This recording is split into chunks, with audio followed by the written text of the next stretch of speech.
Cek nih coba. A'udzubillahi minasyaitonirrajim. Bismillahirrahmanirrahim. Assalamualaikum warahmatullahi wabarakatuh. Alhamdulillah. Alhamdulillahirabbil alamin. Wa bihi nasta'inu ala umurid dunya waddin. Wassalatu wassalamu ala asyrafil anbiya'i wal mursalin sayyidina wa maulana Muhammadin wa ala alihi wa ashabihi ajma'in. Amma ba'd. Allahumma inna nas'aluka ilman nafi'a wa rizqan thayyiba wa amalan mutaqabbala.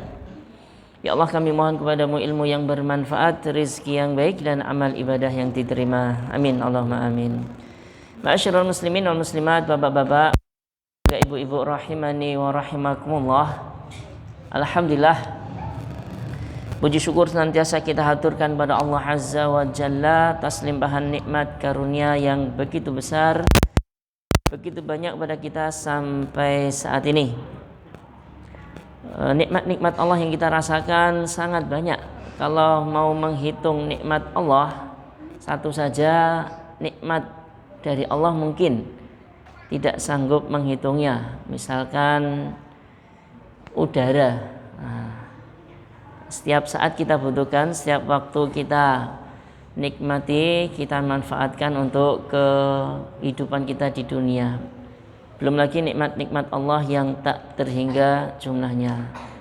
Allah Ta'ala ma'asyiral muslimin menuntut kita untuk menggunakan nikmat-nikmat tersebut untuk ketaatan kepadanya sebagai bentuk rasa syukur kita kepada nikmat-nikmat tersebut.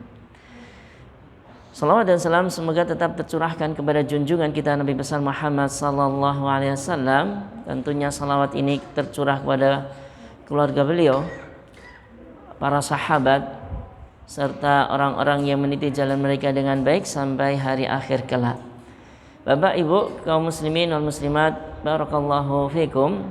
Insyaallah di kesempatan kajian di malam hari ini akan kita lanjutkan tema kita.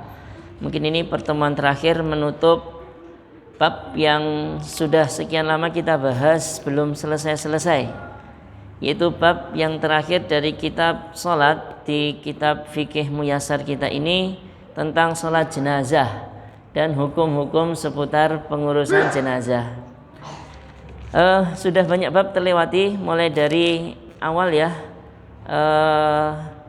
memandikan jenazah, mengkafaninya, kemudian siapa yang mengurusi memandikan jenazah yang paling berhak, hukum mengkafani dan tata caranya, salat jenazah, kemudian membawa jenazah ke pemakaman, dan juga yang terakhir kita bahas kemarin Bapak Ibu sekalian tentang menguburkan jenazah dan tata caranya.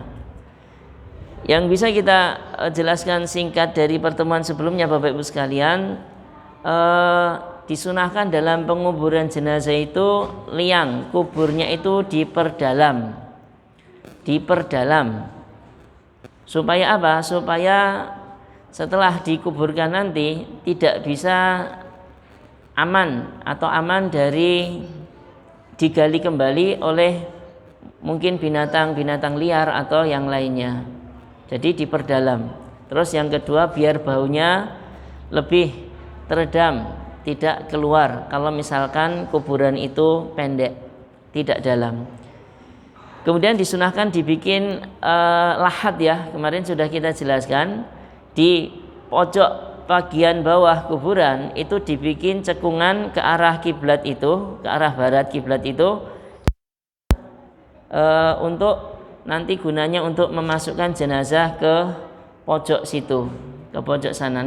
Namanya lahat, liang lahat. Mungkin kita dengar istilah itu ya dari sini. Namanya lahat itu cekungan yang berada di sebelah barat tanah pekuburan, lubang kuburan yang sedang kita gali itu siapkan. Kalau tidak bisa, kemarin sudah kita jelaskan, mungkin tanahnya nggak bisa dibikin cekungan itu ya, maka dibikin syak, yaitu lubang di bagian tengah lubang kecil di bagian tengah, ya sekali lagi gunanya untuk menempatkan posisi mayit jenazah biar tidak gerak-gerak, biar tidak balik. Nanti soalnya ada disunahkan dimiringkan di hadapan ke kiblat. Jadi harus ditaruh di tempat yang sempit, nanti diganjel gitu. Kalau bisa lahat di samping barat ini, di arah barat, kalau enggak ya di tengah-tengah sini yang pas dengan tubuh sang mayit. Namanya syak ya. Lebih afdal lahat daripada syak. Kemudian kalau tata cara masukkan jenazah, maka jenazah ini dimiringkan ya ke sebelah kanannya, diarahkan ke arah kiblat. Jadi posisi kepala sebelah sini, posisi kaki sebelah sini, badannya miring sebelah kanan menghadap. Itu dimasukkan ke liang lahat. Nanti ada yang di bawah ya, sudah siap 2 orang atau 3 orang untuk menerima jenazah dari atas di bawah, diterima dimasukkan ke bawah. Kemudian wajahnya, yang kedua, wajahnya dibuka ya, tali pocongnya di sebelah mulut ini atau di leher itu dibuka. Kemudian wajahnya disingkap untuk diletakkan pipi sang mayit nempel ke tembok sebelah barat itu tadi. Jadi dimiringkan, diarahkan ke arah kiblat, kemudian wajahnya dibuka, ditempelkan di dinding sebelah kanan. Nanti untuk mengatasi miring ini biar tidak balik lagi, maka dari arah sebaliknya sini diganjel. Biasanya dengan lempung-lempung itu, tanah liat itu. Kemudian tentang tali pocong ini, Bapak Ibu sekalian rahimani wa rahmakumullah, hukumnya sunnah ya, sunnah untuk dilepaskan. Maksudnya dibuka ikatan tali pocong itu di atas, di bawah ataupun yang di seluruh kain kafan itu dilepas. Itu hukumnya sunnah, tidak sampai wajib. Tidak sampai wajib, hanya sunnah saja. Karena tujuan tali ini bukan untuk tujuan apa-apa. Tali ini dulu dipakai pas mengkafani jenazah, biar ketika diangkat dari rumah duka pekuburan tidak membuka, entah terlihat auratnya atau apa, makanya ditali. Ketika sudah sampai lubang kuburan, maka nggak perlu lagi tali itu, maka dibuka, disunahkan untuk dibuka. Kemudian tidak benar juga anggapan tali pocong ini nggak terbuka, alias lupa dibuka, lanjut dikubur, maka nanti akan jadi arwah penasaran. Ini juga khurafat ya, khurafat, anggapan aneh di tengah masyarakat yang tidak ada dasarnya. Kalau misalkan arwah itu kembali, Bapak Ibu sekalian, itu mending melakukan sesuatu yang bermanfaat ya, daripada minta uculi daripada minta suruh lepas tali pocongnya, mending sana cari uang lagi atau sana jajan es teh, daripada hanya cari orang untuk nguculi talinya. Wallahu ta'ala alam, itu khurafat, gak ada dasarnya. Kalaupun gak dilepas, gak ada masalah, karena sekali lagi hukum melepas tali pocong ini hanya sekedar sunnah, tidak sampai wajib. Tidak perlu digali kembali, dibuka, terus ditutup, gak perlu kalau sudah terlanjur. Benar Bapak Ibu sekalian rahimani wa rahmatullah, termasuk setelah itu ya di jenazah nanti dibatasi, ditutupi dengan batu bata, kalau enggak kayu-kayu untuk menahan ketika nanti diuruk. Jadi enggak langsung kena tubuhnya, kena kayu ini. Meskipun kayu ini enggak bertahan lama ya, beberapa saat nanti akan lapuk juga, tapi ketika penguburan tetap dikasih, biar tidak ya kena tubuhnya langsung, tersakiti nanti. Wallahu a'lam. Kemudian kalau sudah rata tanah itu di atas tanah, sedatar dengan tanah, maka disunahkan tanah kuburan untuk ditinggikan sejengkal, dibentuk seperti punuk onta. Tujuannya untuk membedakan bahwasanya ini kuburan, bukan tanah yang biasanya nanti diinjak-injak. Takutnya diinjak-injak, karena menginjak kuburan dan juga duduk-duduk di atas kuburan terlarang ya. Kemarin sudah kita jelaskan, seandainya seorang itu duduk di atas batu bara kemudian terbakar bajunya sampai ke kulitnya, itu lebih baik bagi dia daripada duduk-duduk di atas kuburan. Nah, untuk membedakan kuburan dengan yang enggak kuburan, maka digundukkan sedikit, dibentuk seperti punuk onta itu. Kemudian tidak perlu kuburan itu dikapur, dikasih warna. Kalau dulu warnanya kapur gitu ya, putih gitu, atau kalau sekarang dicat dengan warna apapun, enggak boleh, ada larangannya. Tidak boleh pula di semen, di batu ditinggikan. Tidak boleh dibikin bangunan megah, akhirnya nanti orang melewati kuburan ini ada sedikit timbul rasa pengagungan. Nah, ini nanti bisa menyebabkan sarana-sarana menuju ke syirikan yang tidak diinginkan dalam agama kita. Bapak Ibu sekalian rahimani wa rahimakumullah, terakhir yang kita bahas tentang itu, kalau kuburan sudah selesai mau ditinggalkan takziahnya atau para pelayat, maka disunahkan untuk mendoakan ya. Dan doa ini sendiri-sendiri, tidak perlu dikomandoi satu orang. Masing-masing kalau sudah siap mau pulang berdoa, Allahumma gfir lahu, Allahumma sabbithu, Allahumma gfir lahu, ya Allah ampunilah dia, Allahumma sabbithu, ya Allah teguhkanlah dia, karena dia nanti akan sebentar lagi akan ditanya oleh malaikat munkar dan nakir tentang 3 pertanyaan kubur.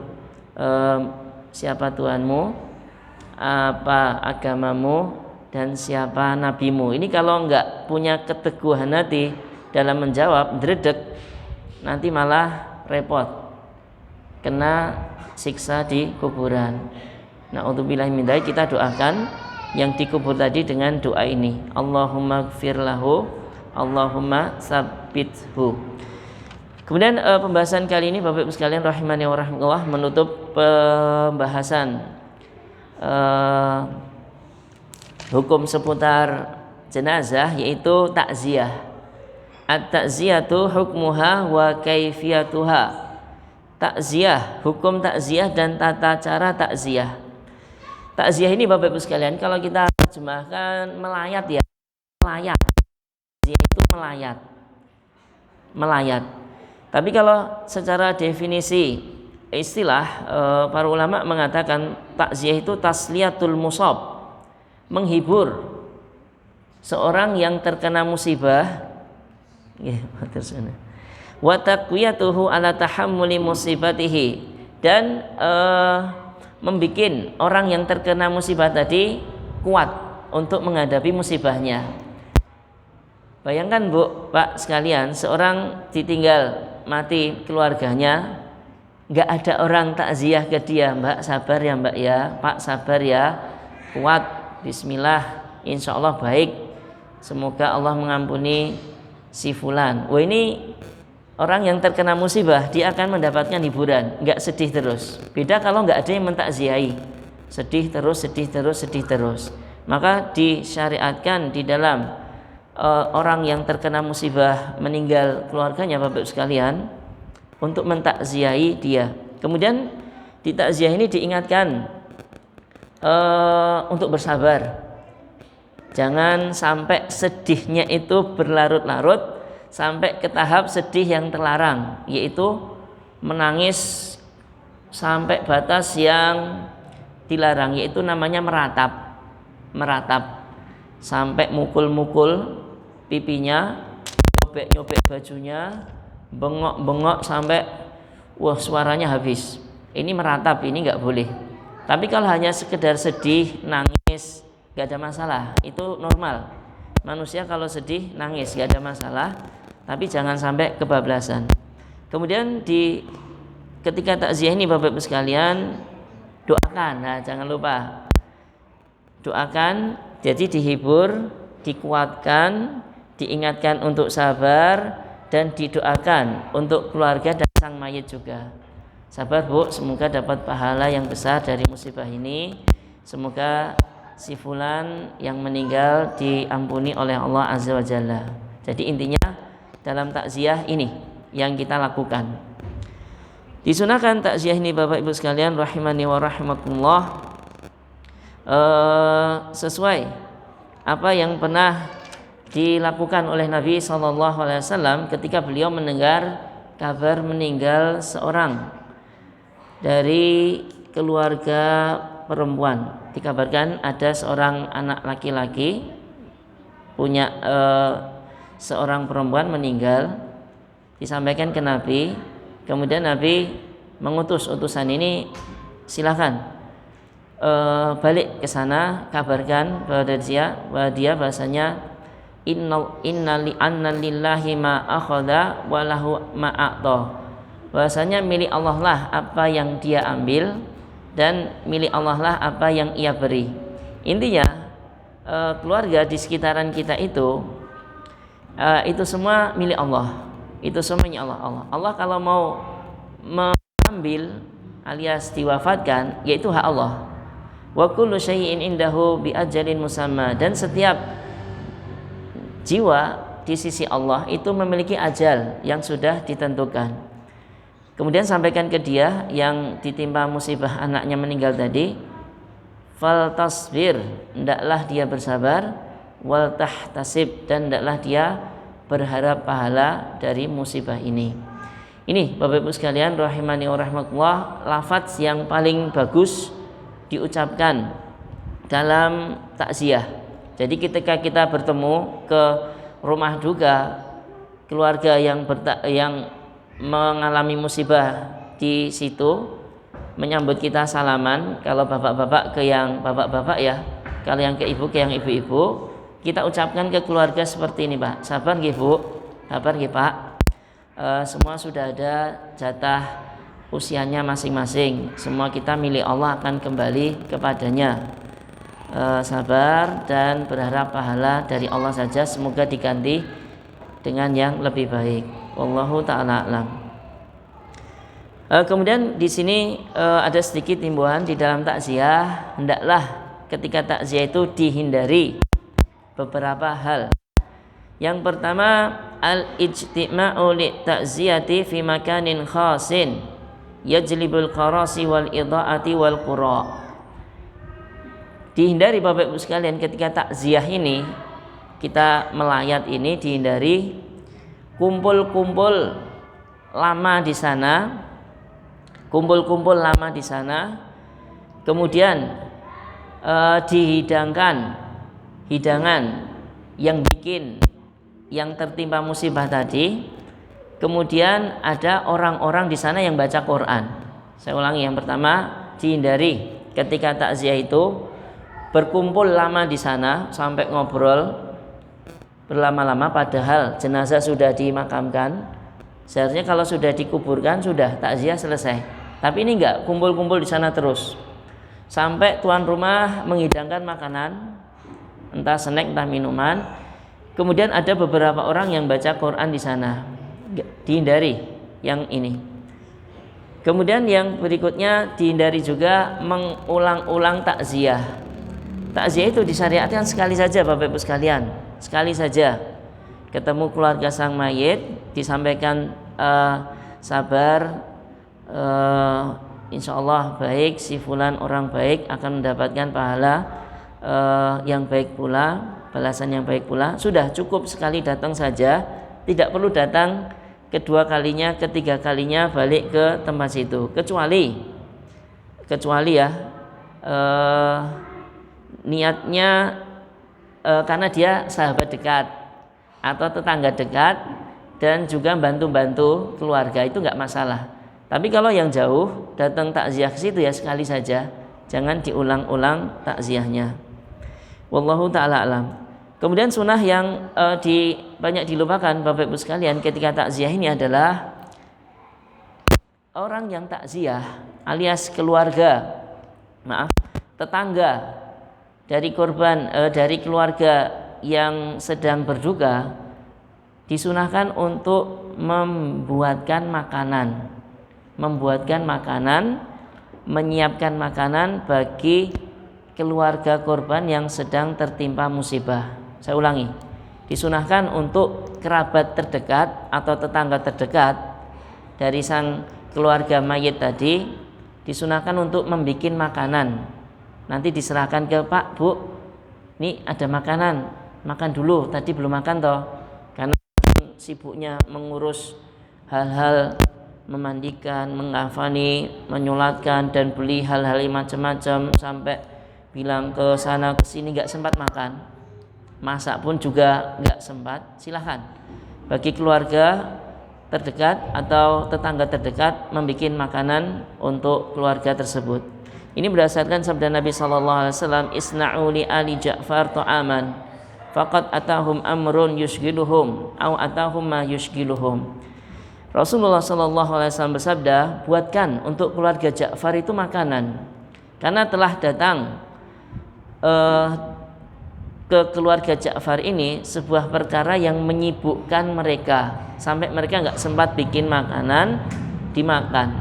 Maka bagi tetangga, kerabat terdekat disunahkan untuk memberi makanan ke keluarga tersebut. Ini seharusnya Bapak Ibu sekalian rahimani wa rahmatullah, seorang muslim mentakziahi keluarga muslim yang lain. Kita membawa makanan. Adapun yang tersebar di sebagian tempat kaum muslimin, maaf ya, sudah tertimpa musibah, para pentakziah datang ke sana, akhirnya repot bikin makanan juga untuk menyambut para pentakziah tersebut. Ini kalau bahasanya sudah jatuh tertimpa tangga, kasihan. Urusan satu belum selesai yang bikin sedih, muncul urusan berikutnya yang bikin repot juga, bikin makanan. Nanti kalau pentakziahnya datang ke situ terus baca Quran selama 7 hari, bikin makanan 7 hari terus. Kalau nanti nyambung ke 40 hari, bikin lagi makanan 40 hari untuk menyambut tamu-tamu yang datang melakukan hal-hal tersebut.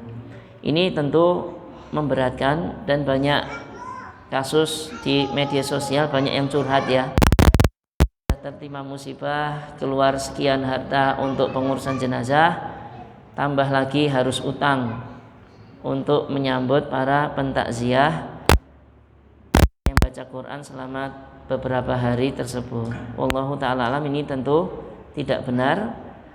Kumpul-kumpul di rumah sang mayit ketika takziah sudah selesai, ini terhitung an-nihayah, meratapi sang mayit, dan meratapi sang mayit hukumnya haram. Wallahu ta'ala alam.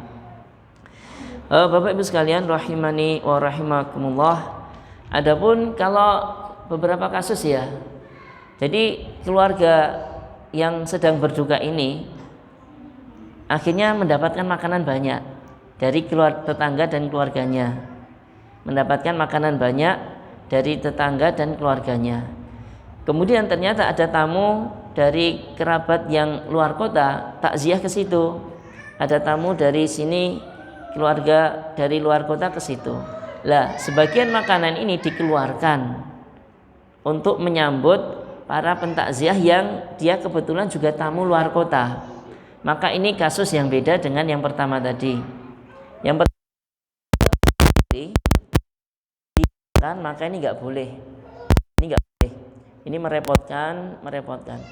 Kasus yang kedua, keluarga mendapatkan makanan dari tetangga-tetangga, dikeluarkan sebagian untuk menyambut tamu-tamu yang bertakziah dari luar kota tadi. Maka ini tidak mengapa, karena niatnya untuk menyambut tamu, bukan untuk sibuk menyiapkan hidangan kemudian disambut para pentakziah tadi. Wallahu ta'ala alam. Jadi ada kasus yang mirip, pentakziah dihidangkan makanan, tapi satu tadi nggak boleh, satunya lagi boleh. Wallahu ta'ala alam. Ini Bapak Ibu sekalian rahimani wa rahimakumullah.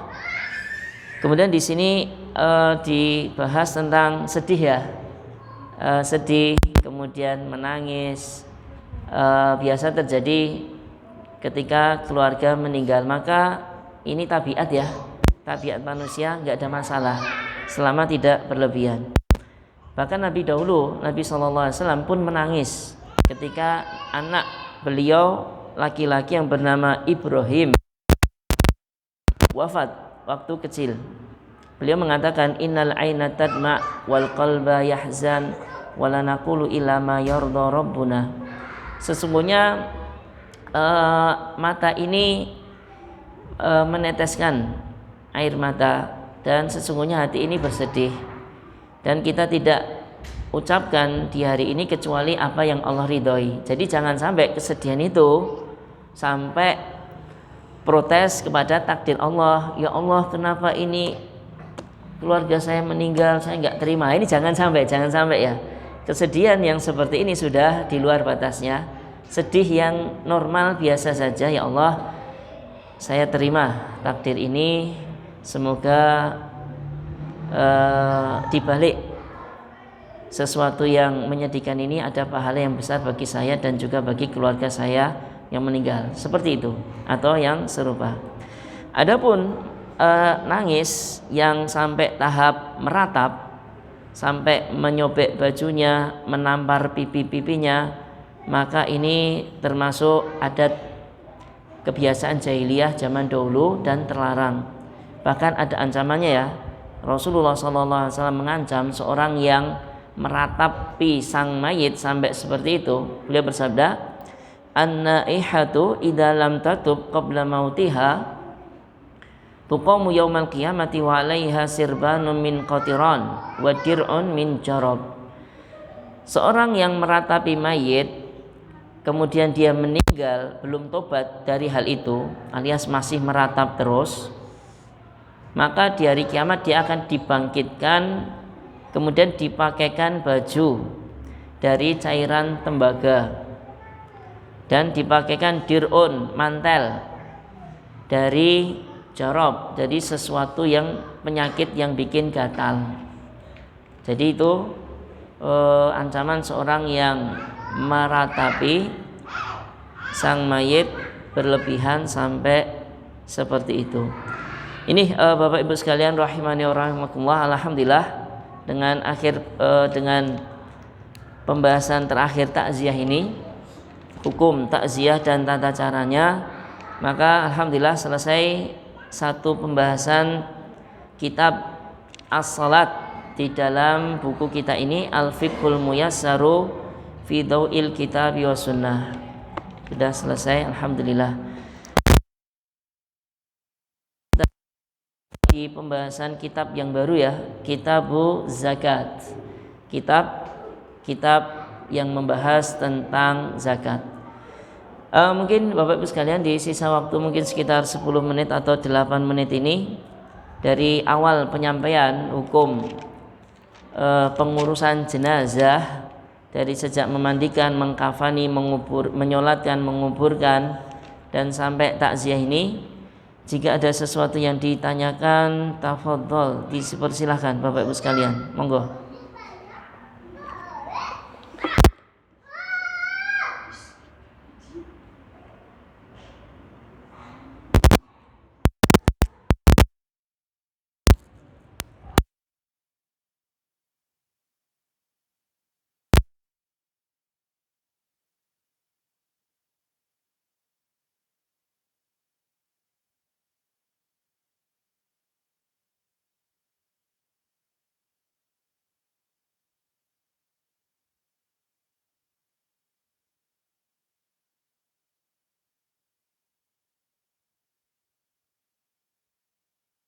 Sekalian.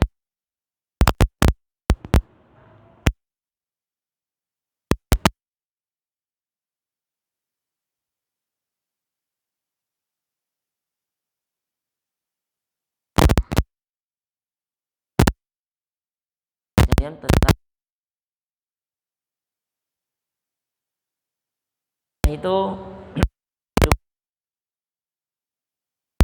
mengatakan tak boleh sebelum dan sesudah.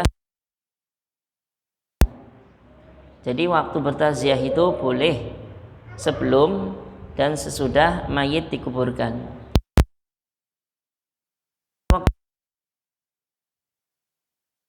Wallahu taala alam.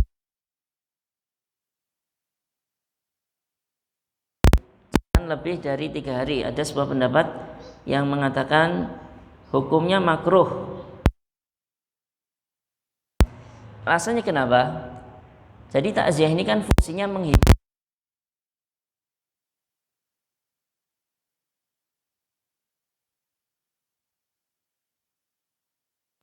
Lewat perasaannya sudah membaik itu. Perasaannya sudah membaik. Kenyataan sudah bisa diterima, keluarganya sudah meninggal, sudah. Lah ini kok malah datang mentakziahi setelah 3 hari, ini malah bikin sedih lagi, maka malah bikin teringat lagi, aduh, padahal sudah 3 hari berlalu.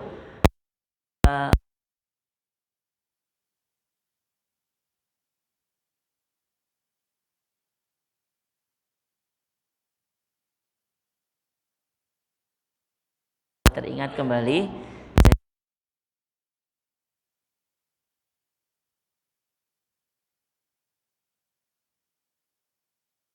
atau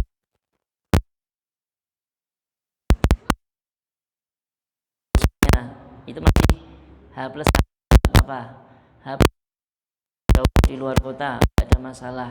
Tapi kalau lebih dari itu pas H saja daripada sana takziah ini. Wallahu taala alam. Kemudian ada sedikit permasalahan mungkin hukumnya ya,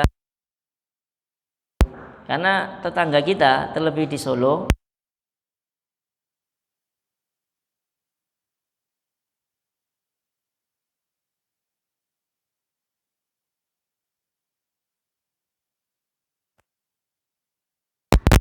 jadi yang meninggal kafir, keluarganya juga kafir, Nasrani misalkan ya. Maka kalau seperti ini ada khilaf, karena mengunjungi seorang anak Yahudi sakit, kemudian dijenguk, didoakan, diajak masuk Islam. Nah, kemudian disebut oleh ulama, tapi ada pendapat yang lain juga.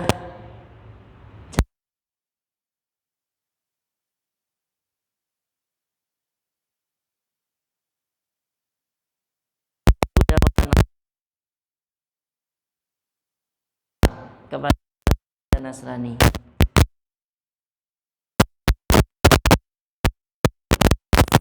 Fattaru ila, apabila kalian berpapasan dengan salah seorang mereka, pepet ke tempat yang sempit. Ini zaman dulu punya kekuatan Nasrani. Di jalan saja, apalagi di takziah. Wallahu ta'ala alam, pendapat yang rajih tidak boleh melayat takziah kepada orang kafir. Ada maslahatnya. Apa maslahatnya? Mengharapkan keluarganya masuk Islam. Nah, ketika kita takziah ke orang kafir ini, kita bisa ngajak atau bisa ngajak, memberi hidayah. Bisa di zaman ini. Tapi kalau misalkan saudara saya tak takziah,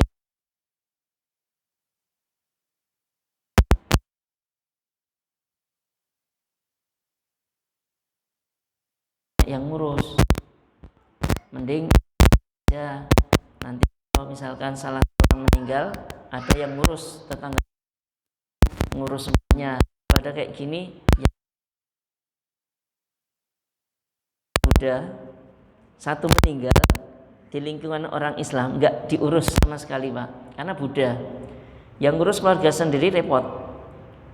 Akhirnya seluruh keluarga sepakat yang masih tersisa hidup ini, ya sudah kita masuk Islam saja. Masuk Islam saja. Alasannya biar nanti kalau diurus oleh tetangga sekitar yang muslim itu.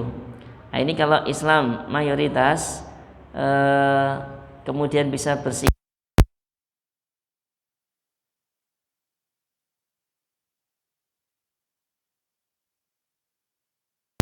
tidak ada paksaan, hanya sekedar mengajak saja. Kemudian kalau misalkan ada seorang meninggal, orang muslim,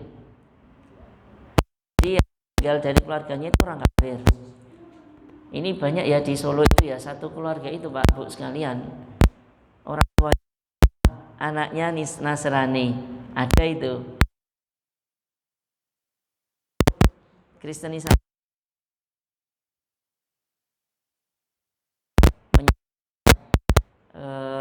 orang-orang untuk ya sedikit dalam tanda kutip